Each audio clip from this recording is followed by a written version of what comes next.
Rebuildable Coils, die ich wie gesagt im nächsten Video für euch mache.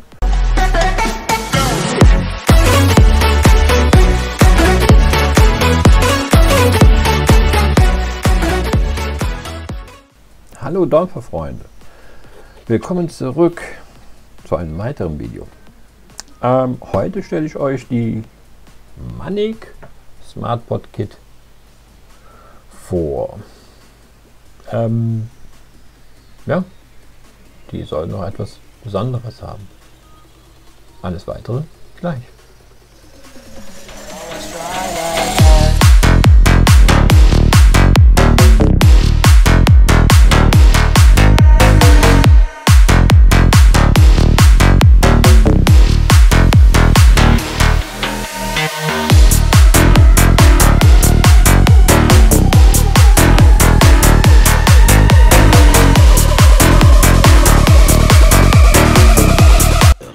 Sekunden später. So, willkommen zurück.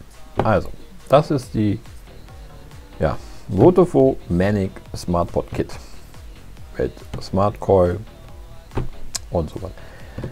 Es ist definitiv ein etwas anderes Modell als die Manic, die ich vorher bestellt, euch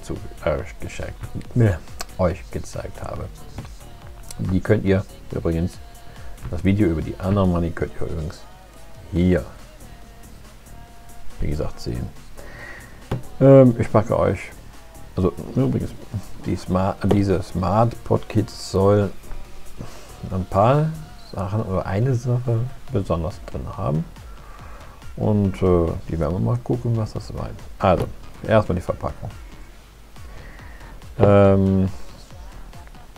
Es ist, wie soll ich sagen, schlicht verpackt, wie smart ist. Und hier haben wir, das komme ich gleich zu, was ich da sagen wollte. Es ist auf jeden Fall original. Hier sind noch mal was drin sein soll. Und hier ist eigentlich auch nichts Weltbewegendes oder sonstiges. Dann packen wir mal aus und sehen hier die ist so fest eingegeben. Die ist immer so fest. So. Das ist auf jeden Fall die Manic Pod. Die gucken wir uns gleich mal an. Machen wir so. Dann hier haben wir noch etwas drin. Und das hat man erstmal raus hier.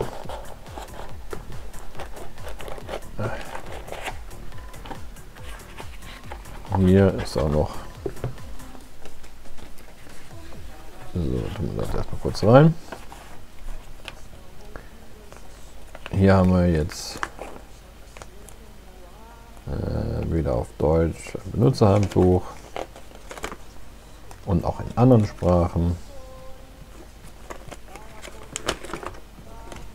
Ja, mehr ist das eigentlich nicht. Dann haben wir hier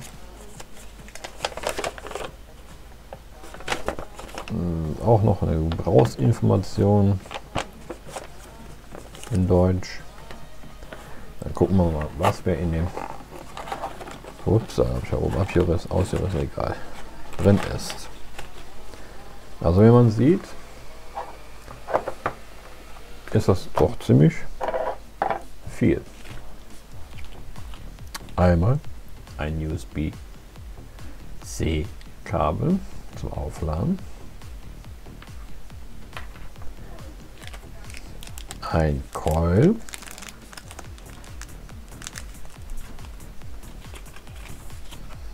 Eine Information, wie man den Coil wechselt oder wieder zu da sein soll. Dann haben wir hier das Zusatzteil, also Überraschung, die ich gerade gemeint habe, und die zwei Teile auch. Und eben noch eine kurze Anleitung, die zu diesem Teil gehört. Und zwar ist folgendermaßen, was ich damit meine. Diese Manic oder Manic Smart Coil hat die Möglichkeit, einen Coil selber zu wickeln. Das heißt, es ist eine sogenannte Rebuildable. Keine Ahnung, ob ich das jetzt richtig ausgesprochen habe. Meine Tochter hat das aufgeschrieben. Rebuildable. Vielleicht heißt das so. Und dazu gibt es Mesh Coils und eben Watte. Aber darauf möchte ich heute noch nicht eingehen. Dazu kommt ein neues Video, wie man den kurz wickelt oder neu baut.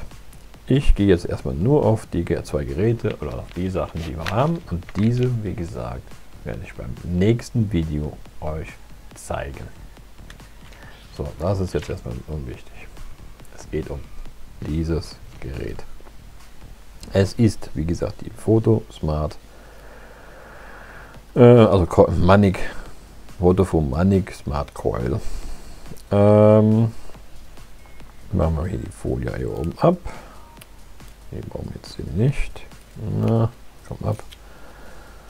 Mache ich gleich noch weiter ab. So, kommen wir erstmal zu den Specs.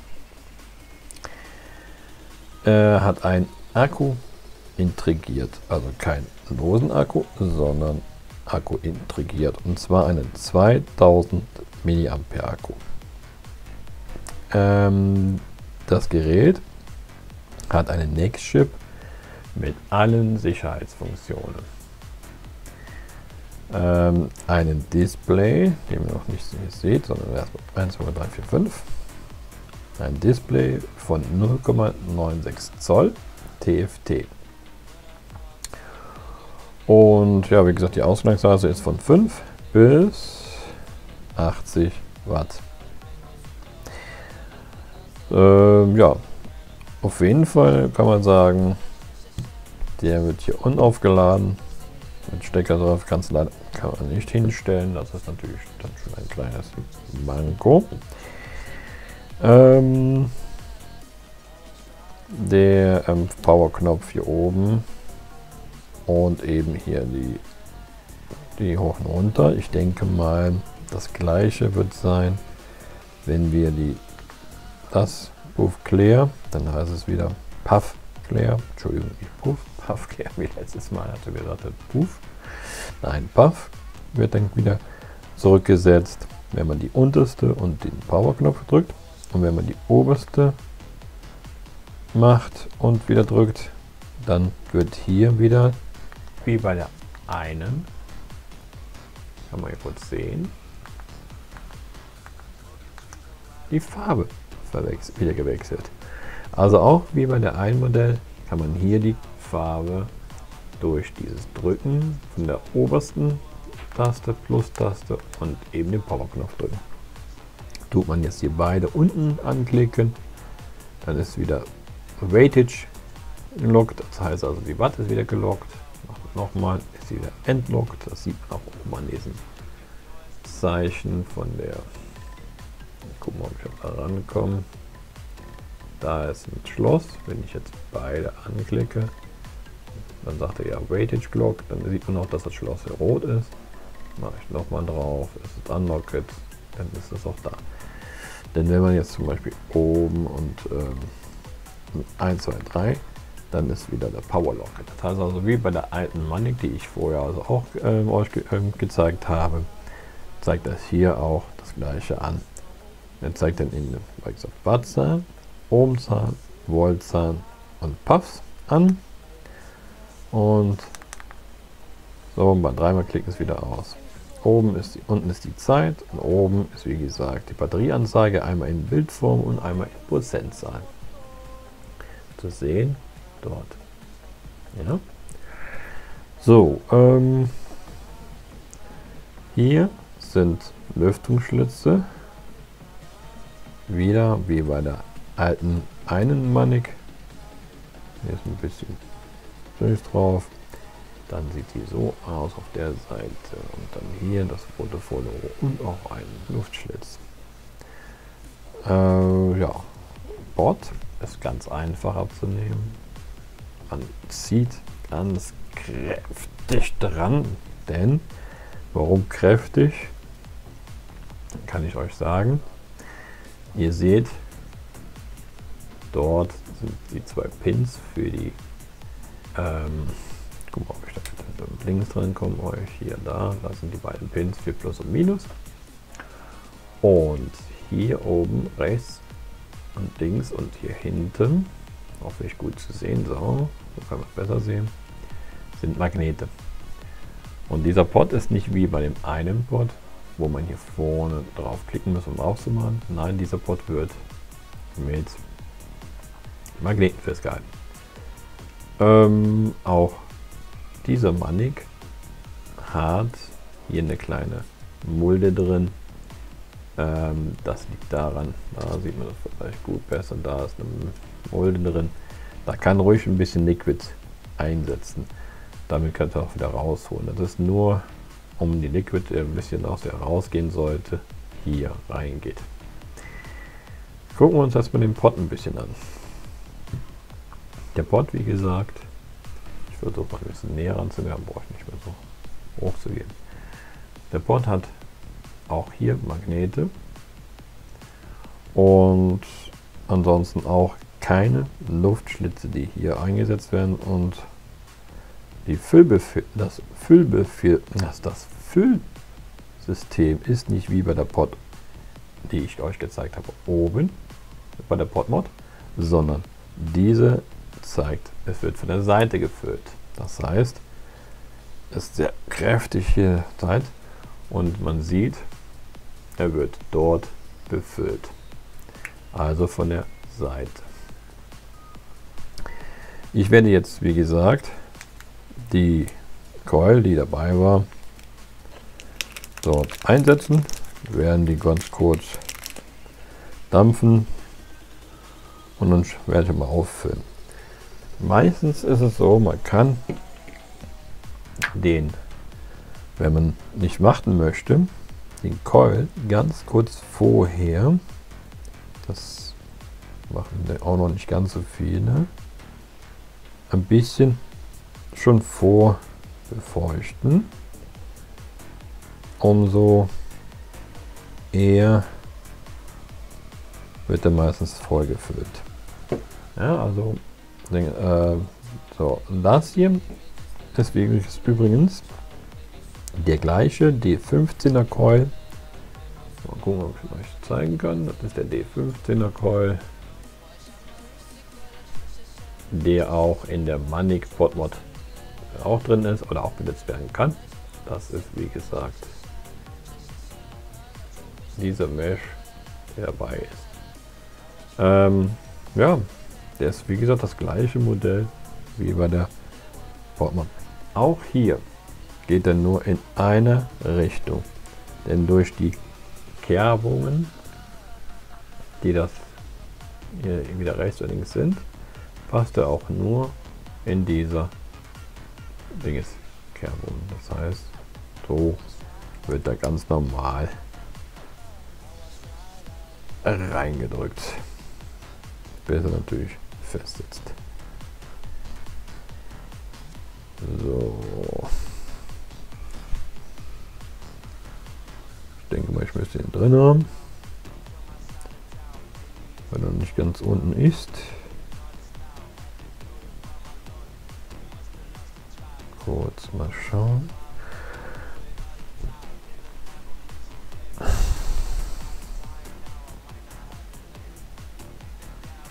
Der ist sehr kräftig, aber noch nicht richtig drin. Ich gucke jetzt mal gerade. Haben wir jetzt andersrum irgendwie.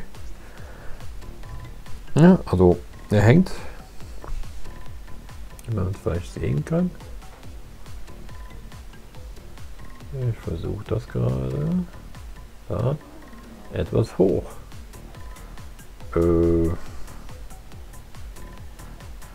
Keine Ahnung, ob das jetzt so sein muss. Das werden wir jetzt sehen, wenn der Pot nicht richtig drin hängt. So, hängt ein bisschen drin.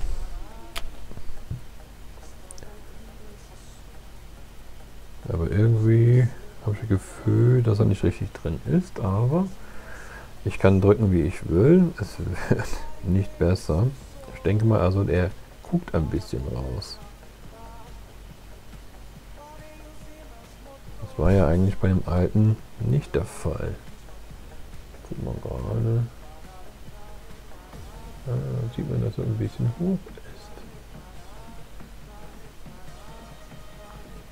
Ja gut, solange der jetzt nicht ausläuft, ist das ja eigentlich egal. Ich gucke mal kurz mit der Taschenlampe daran, ob da wirklich richtig sitzt.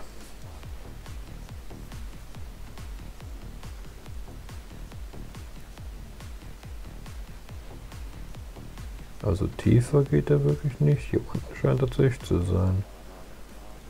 Das ist natürlich schon irgendwie ein bisschen ungewohnt, weil die eine fast reingeht und die hier nicht. Oder nicht ganz so reingeht. Gut, das werden wir sehen. Wir werden das jetzt mal ein bisschen auffüllen.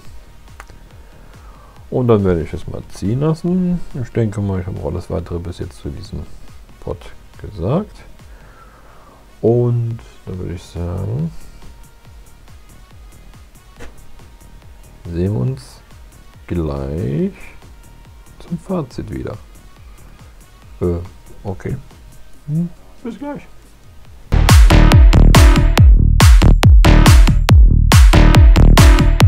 So, willkommen zurück. Ich habe den Pot jetzt, wie gesagt, von der Seite aus gefüllt. Ich komme mal ein bisschen näher. Gefüllt. Und dieser Pot fasst wie bei dem alten Pot 4,5. Was heißt bei dem alten Pot? Bei der Manik 4,5 Milliliter. Dieser Pot passt natürlich aber nicht auf die Manik Pot, weil er eben das System nicht mit dem Klicksystem hat, also nicht dem Teil. Ich werde das jetzt wie gesagt auf die machen. Ach so, und noch eins habe ich total vergessen. Laut Hersteller können dort auch Coils von der Firma, von der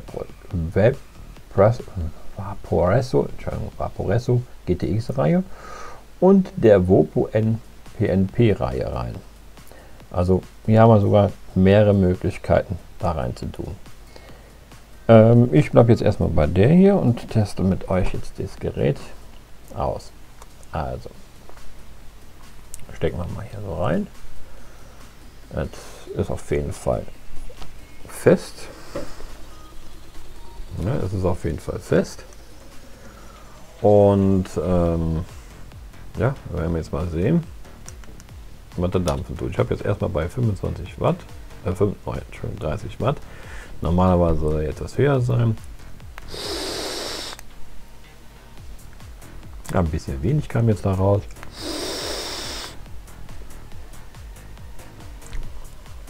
Ich gehe doch ein bisschen höher. Das ist ein bisschen zu schwach.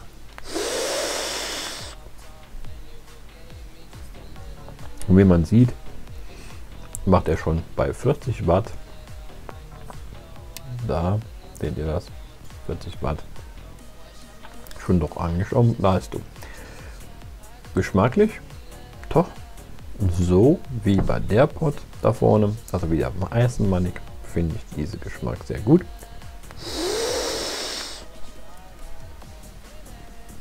Es kommt auf jeden Fall sehr gut der Flash rüber. Richtig geschmacklich. Da kann ja dann eigentlich die RBA, die ich damals mal, also die ich vor kurzem noch getestet habe oder selbst gewickelt habe, diese Apokalypse, kann er zum Beispiel nicht mithalten. Also ich frage mich wirklich, was machen die dort in letzter Zeit. Also ich muss sagen, Votofo macht ja wirklich fantastische Coils. Ich bin mal gespannt, wenn ich den selber gemachten, also hier wie gesagt, den kann man ja selber machen, den werde ich euch aber im nächsten Video wie gesagt zeigen, ob der dann auch so gut schmeckt. Also ich muss ehrlich sagen, also diese Manik da hinten und die Manik jetzt hier vorne, obwohl muss ich sagen, fantastischer Flash. Also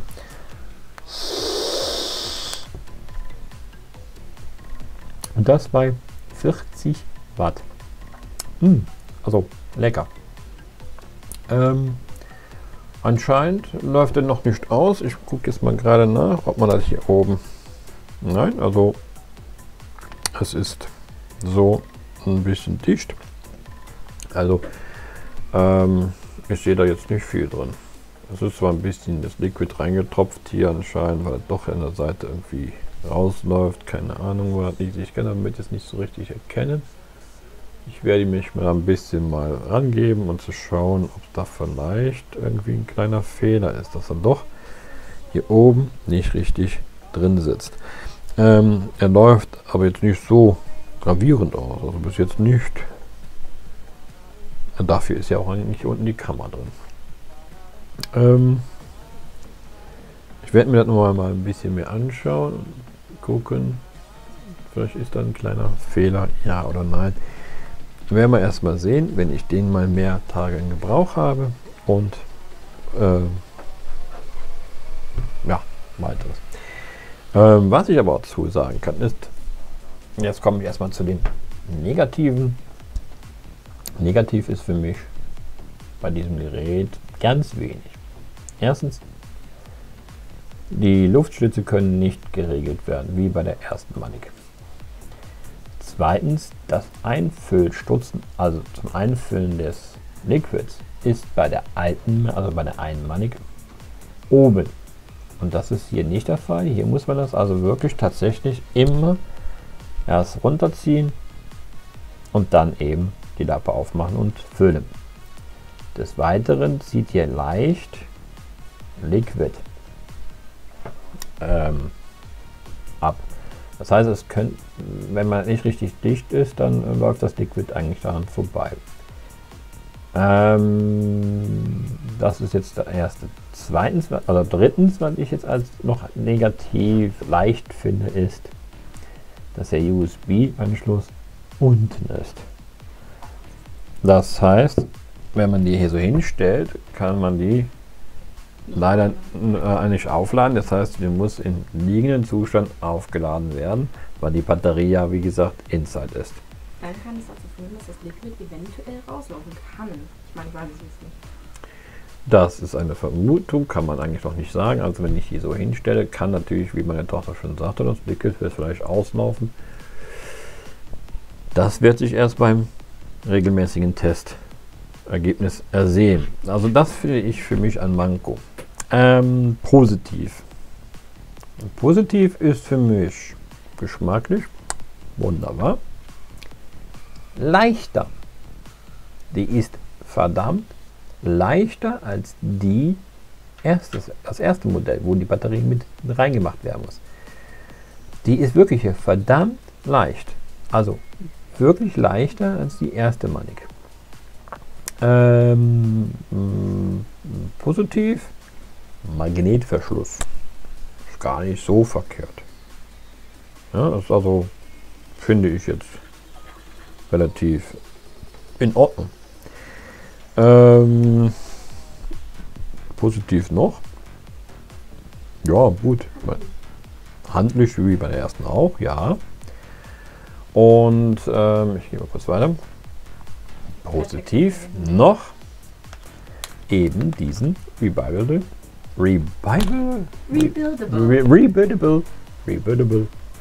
Coils, die ich, wie gesagt, im nächsten Video für euch mache. Und da ist mir auch schon eine Idee gekommen, die ich aber auch wiederum im übernächsten Video mal machen werde. Ja, ich würde sagen, ich hoffe, ich habe alles gesagt und getan. Also wie gesagt, die Maschine auch euch gezeigt. Und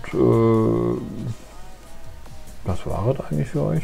Also mit euch. Oder für euch, je nachdem. Genau, das war's mit euch. Tschüss. Und würde sagen, wenn ihr euch das Video gefallen hat, dann lasst ein Like da und ein Abo wäre auch nicht schlecht. Und wie gesagt, schaut euch die nächste Video an, wie ich das ist der sogenannte Rebuildable Coil euch vorstelle und wie man den wickelt. Und danach vielleicht noch ein Video, was ich für eine Idee habe. Mal gucken, ob ich die umsetze. Bis dahin würde ich sagen, bis zum nächsten Video. Tschüss und guten Dampf, guten Geschmack, keine Ahnung was. Ciao.